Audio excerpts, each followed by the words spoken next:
Come, let us explore conquering grief and turmoil through mindfulness. This morning's lesson is drawn from a good-hearted question found on Reddit. A question that begins, how to stay in the present moment pertaining to grief. A question that continues. I started mindfulness and meditation in 2019. This year my boyfriend passed away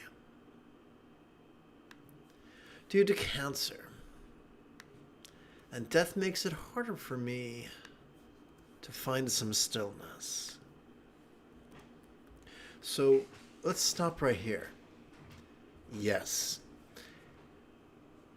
humans did not evolve to be solitary animals. We evolved to be social animals. That doesn't mean that we evolved to have dinner parties and drink cocktails and eat hors d'oeuvres.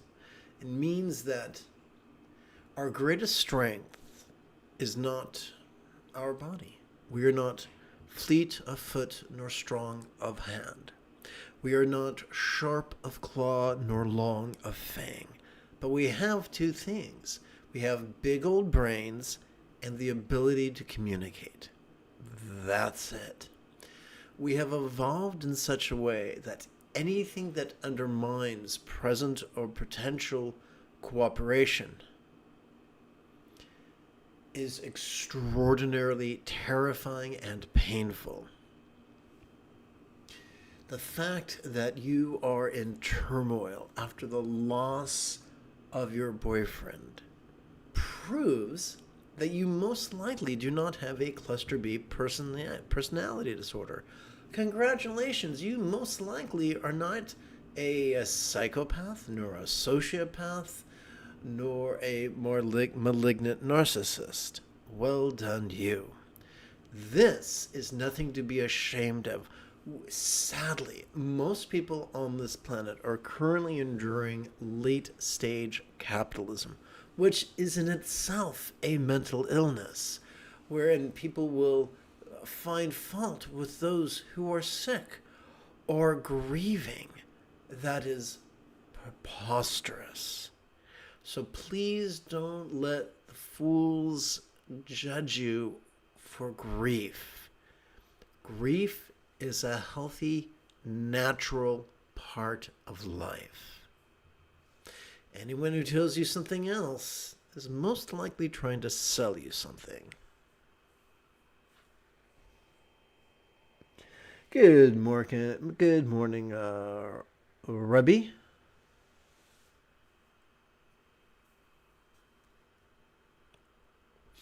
Let's continue with the question. I noticed that my mind is trying to grab all the wonderful memories I have with him. Yes, it is. It makes it difficult for me to stay present. I would disagree. I'm going to jump ahead for a moment if that is okay with you. Sturgeon's Law reminds us that 90% of everything sucks. Well, what could that look like? It could look like the majority of humans, or at least a significant proportion of humans, being sincerely convinced that being rigid, fearful, superstitious, controlling, elitist, cryptic, competitive, and cruel are where it's at, and that being flexible, loving, rational, laid back, egalitarian, lucid, cooperative, and kind like the Buddha, well, that's just naive.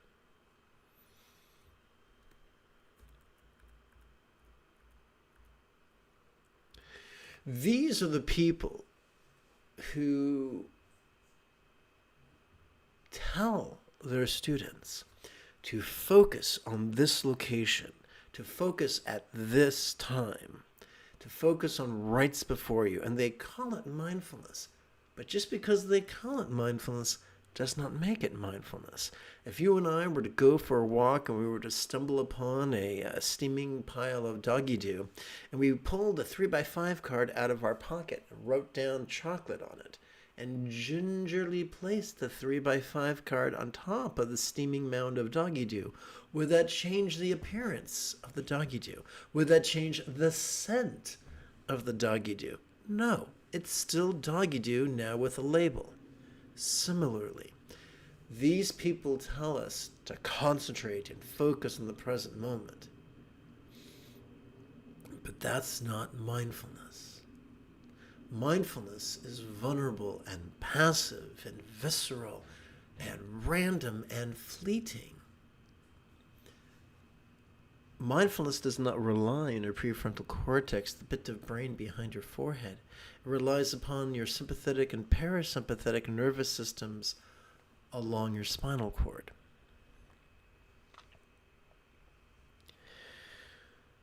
Whatever you see and or hear or smell or feel or taste is the present moment. Whatever you emote or intend or think or remember or fantasize, voluntarily or involuntarily, in the present moment, is now. Now is not the interior of snow globe, static and safe and artificial. Au contraire, the present moment is a maelstrom, and it is messy. Life is messy.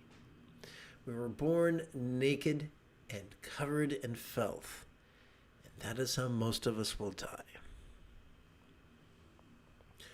Life is messy, and if someone tells you otherwise, they're trying to sell you something. Let's continue with the question. So when I am busy doing my work, it feels as if my mind is split in two. One processing the memories, meanwhile the other side of my brain is doing the work of being in the now. So once again, we only process memories in the now. We only recall the past in the now. We only anticipate the future in the now. The now is an involuntary state. Now, if someone tells you you have to force it, they're mistaken.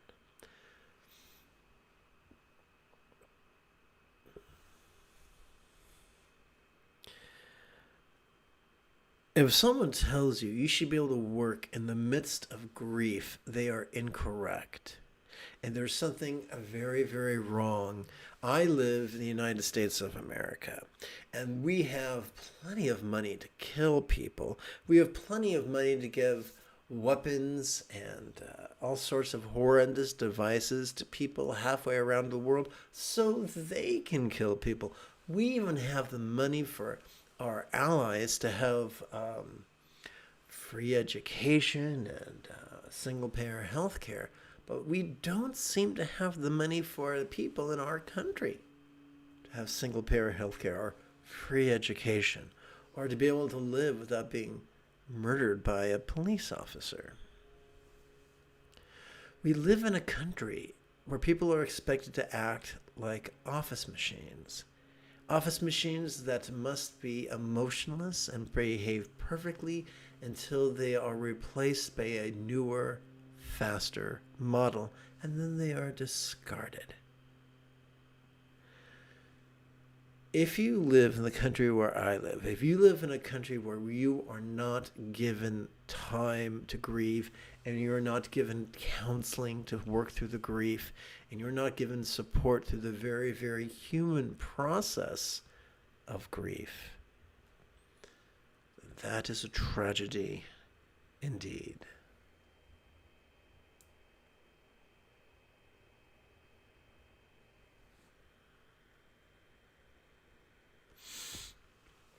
I hear you, Rabbi. To you I send a psychic hug.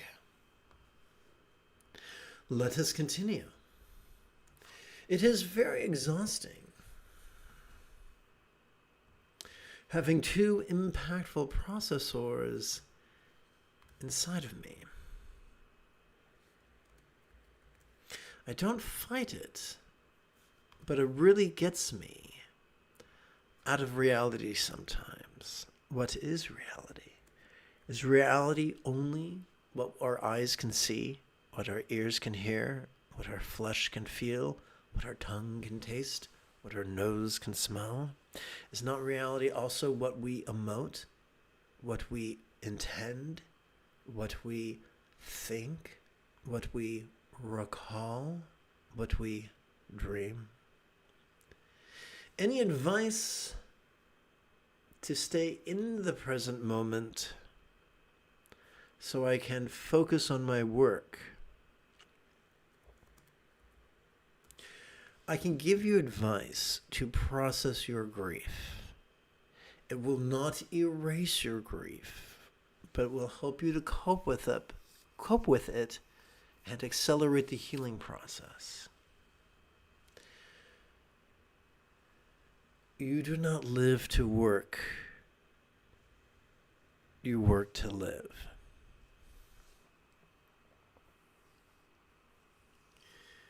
Please reach out to friends or family or social workers and let them know what you're going through.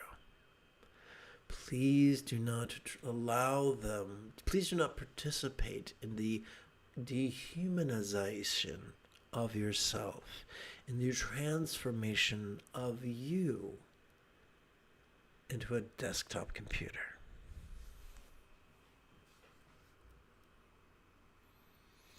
I revisit my memory many times, and memories are popping up every day. Good. That means you are a loving, empathetic person. That means you are a human being of flesh, blood, and bone. It means you're not a psychopath. It means you're not going through this life hopscotching from one opportunity to another opportunity, treating people like pawns on a chessboard. Good. This is painful. This is messy. This is uncomfortable. But such is life. Now, I'm not going to just leave you in an alert and say, well, that's life. There you go. I'm going to do three things. If I push the right buttons, that is. So what I'm going to do is we've already explained the physiology of grief. I'd like to explain the neurology of meditation. And then I'd like to explore applying the principles to brisk walking meditation to help to aid in the processing of your loss.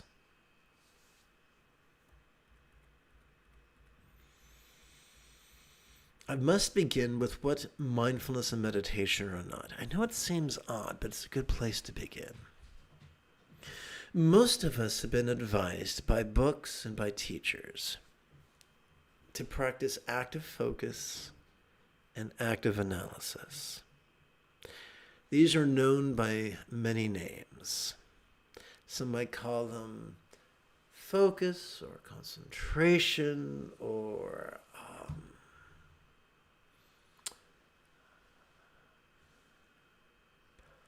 samatha. Some might call it analysis or active analysis or active contemplation or vipassana. But the only way to do these things is to rely upon mechanisms such as our medial prefrontal cortex or our dorsolateral prefrontal cortex. And doing that will trigger our amygdala, the seat of aggression and anxiety, which is the opposite of peace. Would you not agree? Now, fortunately, these two bits are not the only components of our central nervous system. The seventh fold of the Buddha's eightfold path is mindfulness, and the most efficient way to practice that is to silently, mentally, and passively recite the demonstrative pronoun this during our inhalation. Doing so induces the three-ring circuits of our cerebral cortex to cooperate with our sympathetic nervous system. This sympathetic nervous system is ensconced within the middle third of our spinal cord. The sympathetic nervous system has evolved to help us to perceive vulnerably, passively, viscerally, randomly, and fleetingly.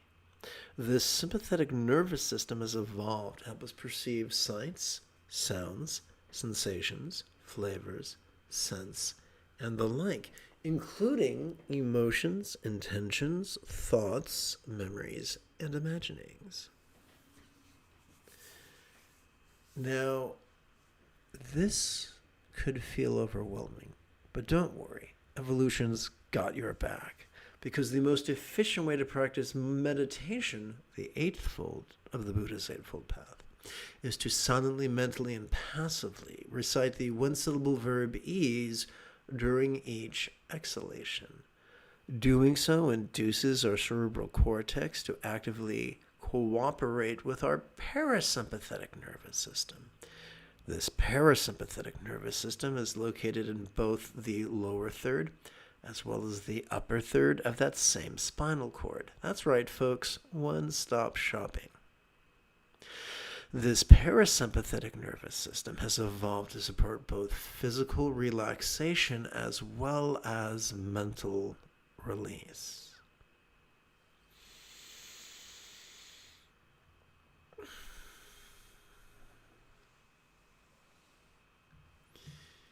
Ask an anthropologist, and they will tell you that after great loss, in the midst of great grief, our species has been performing walking meditation since the Paleolithic era. How does walking meditation work? Well, if you're in turmoil, I don't recommend crossing the street. That could be complicated. If you're in great turmoil, just stick to your block and walk around your block over and over again. Taking loping steps, swing your arms. This asymmetrically massages your limbic system and helps you to process your grief. It doesn't get rid of it, but helps you to experience the loss as something that happened in the past, not something that's happening right now.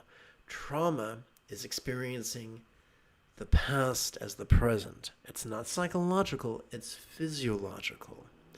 Healing trauma is experiencing the past, no matter how ugly it is, as the past. This is not, we can't think our way there, we can't believe our way there, but we can feel our way there. Now, when performing brisk walking meditation, these monosyllabic terms don't really coordinate well.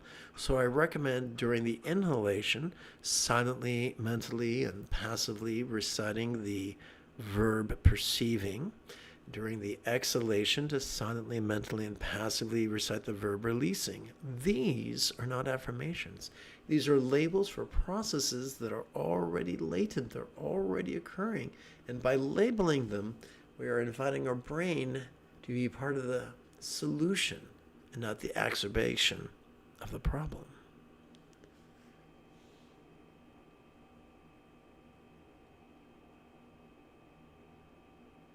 Sure, yes. So specifically, these are the words. You only need 4 words when you're doing brisk walking meditation: perceiving, releasing. When you're sitting on your tushy, this ease. It's super simple. The 7th fold, let me jump over here real quick like a bunny. The 7th enlightenment factor is balance. And what that means is we have the same strategy regardless of whether we're experiencing the external, the internal, the physical, the mental, the pleasurable, the painful, the interesting, the boring, the glorious, or the grotesque. Regardless of what's going on, it's still the same thing. If you're in motion, it's perceiving, releasing. If you're stationary, it's this ease. Allow me to remind you of a teaching attributed to Einstein.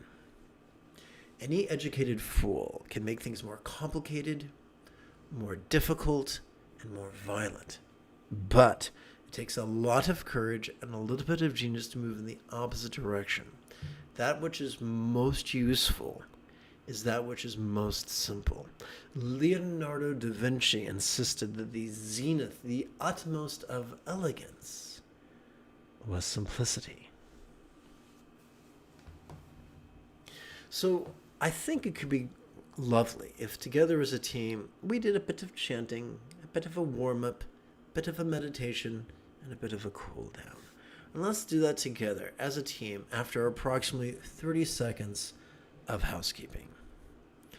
This is Lama Jigme Gyatso of the Buddha Joy Meditation School. For more than 30 years, I spent about 8 hours a day, almost every day, studying, practicing, mastering, and reverse engineering the teachings and techniques of each school of meditation so that you would not have to. Welcome, my friends, to meditate like a Jedi, which is made possible due to the generosity of viewers just like you. And now let us play with the latest iteration of letting go, mindfulness, meditation, and love. Now, when I was a kid in school, in PE, they would say every physical activity has 3 parts: a warm-up, the event, and the cool down. Same thing with meditation. Our warm-up could be described as bringing the 4 bases of mindfulness into the 3 marks, into the path of the 3 marks of realities, impermanence, and selflessness. We're going to start with the circumstantial. Please chant with me. Oh, you're welcome.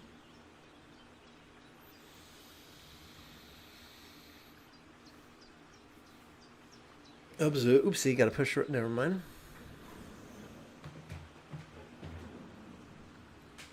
I'll be right back. Please bear with me.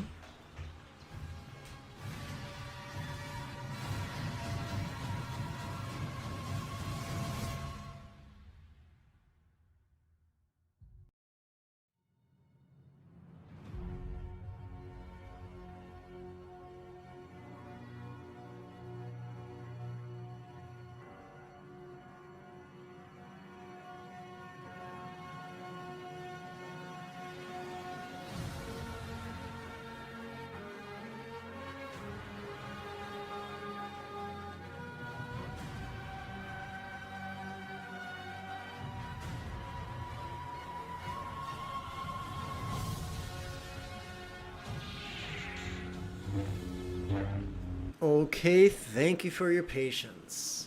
Please chant with me. Observing the coming and going of appearing circumstantial phenomena helps us to see how ever-changing one and all there is nothing permanent to grasp.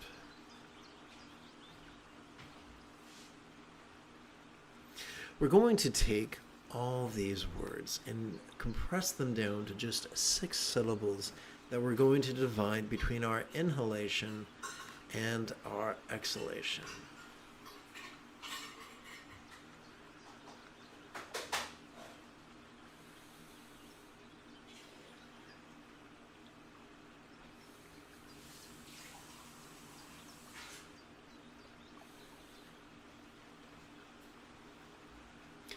And we turn now to the physical. Feeling the coming and going of sensual phenomena helps us to feel however changing one and all there is nothing permanent to grasp.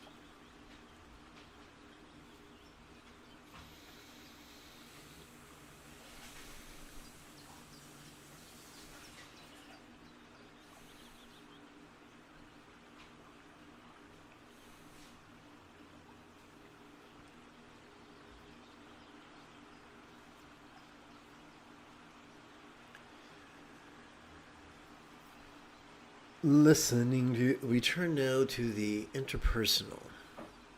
Listening to the coming and going of resounding interpersonal phenomena helps us to hear however changing one and all there is nothing permanent to grasp.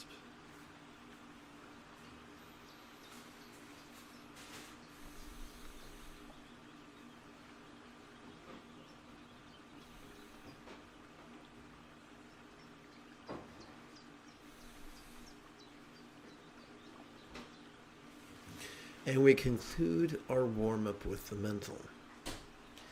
Noticing the coming and going of lucid mental phenomena helps us to clearly perceive however changing one and all there is nothing permanent to grasp.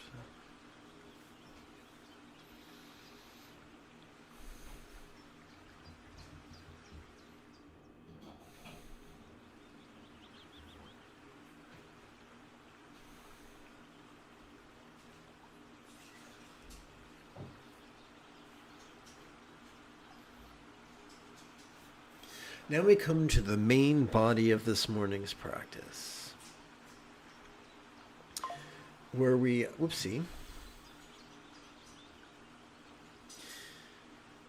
where we bring whatever we spontaneously notice into the path of awareness and release, also known as mindfulness and meditation.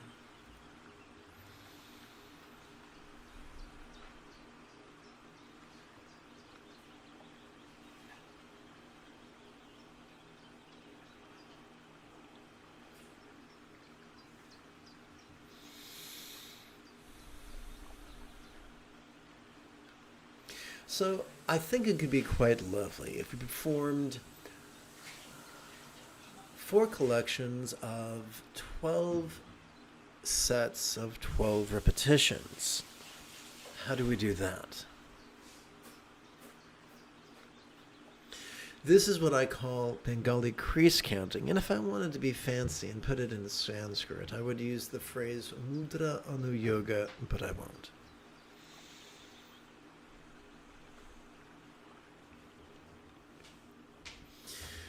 During our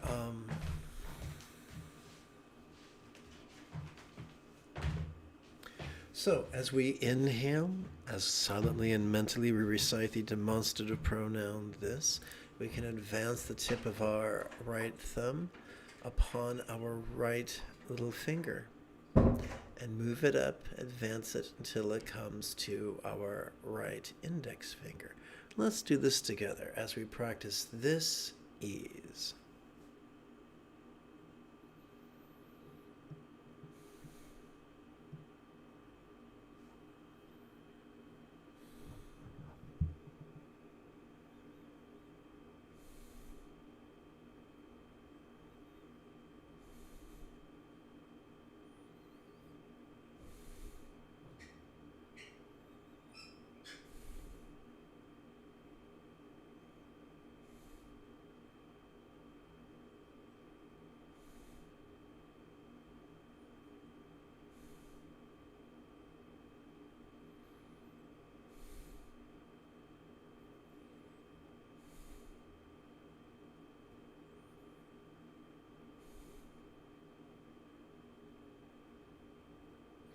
Now we're going to count our sets on our left hand.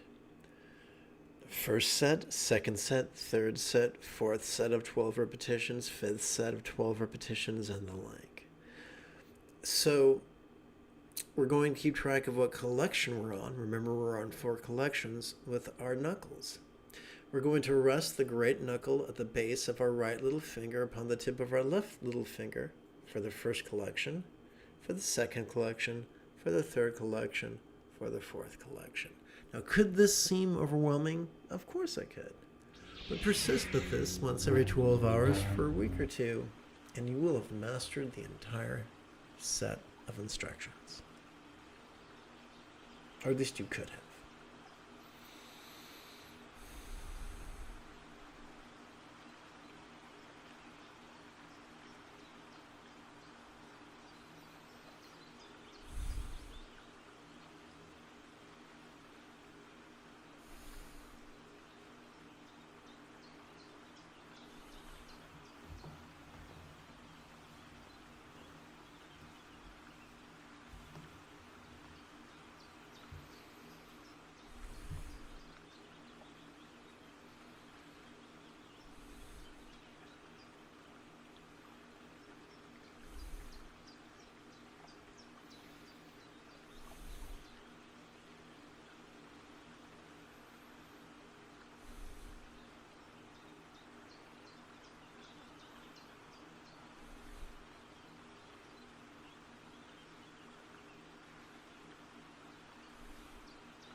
Welcome to this morning's practice. Allow me to get you up to speed.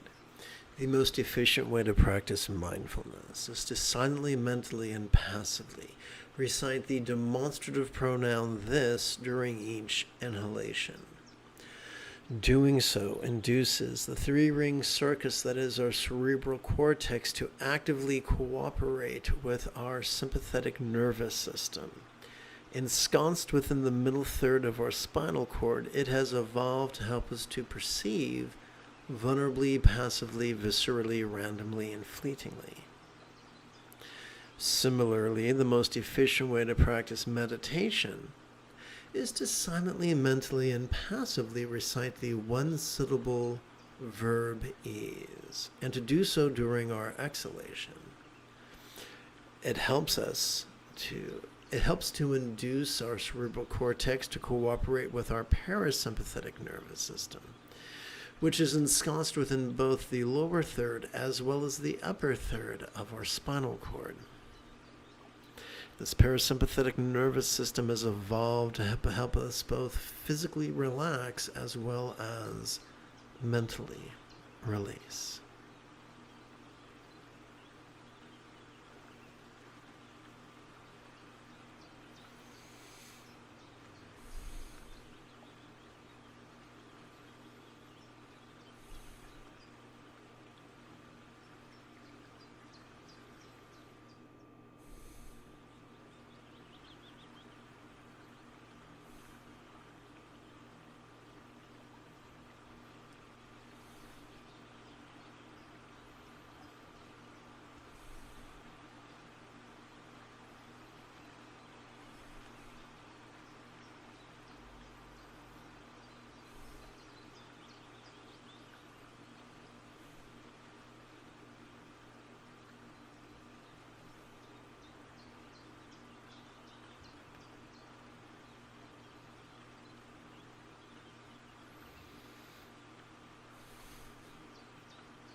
Having completed the warm-up and the main practice, it's now time for the loving cool-down. Since we are not alone in our mental frustrations, we could also long that others' mental needs also be met.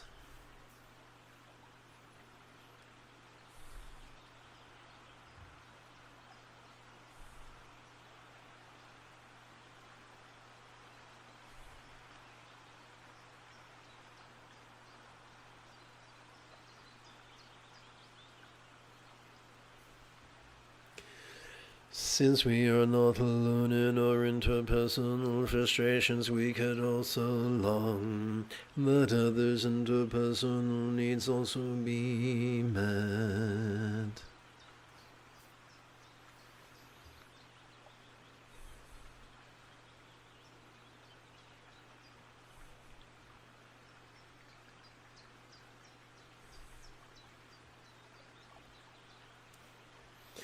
Since we are not alone in our physical frustrations, we could also long that others' physical needs also be met.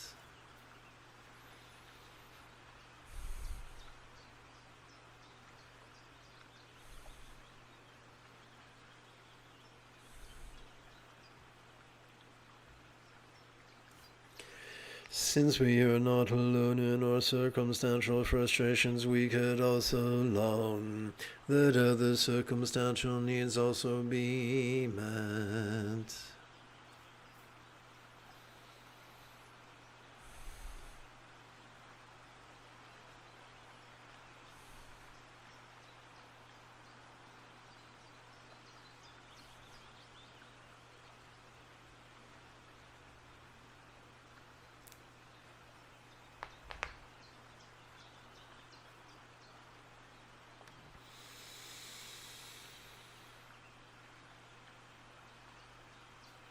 If you feel that I have earned it, you could give this live stream a thumbs up. You could even help support this channel.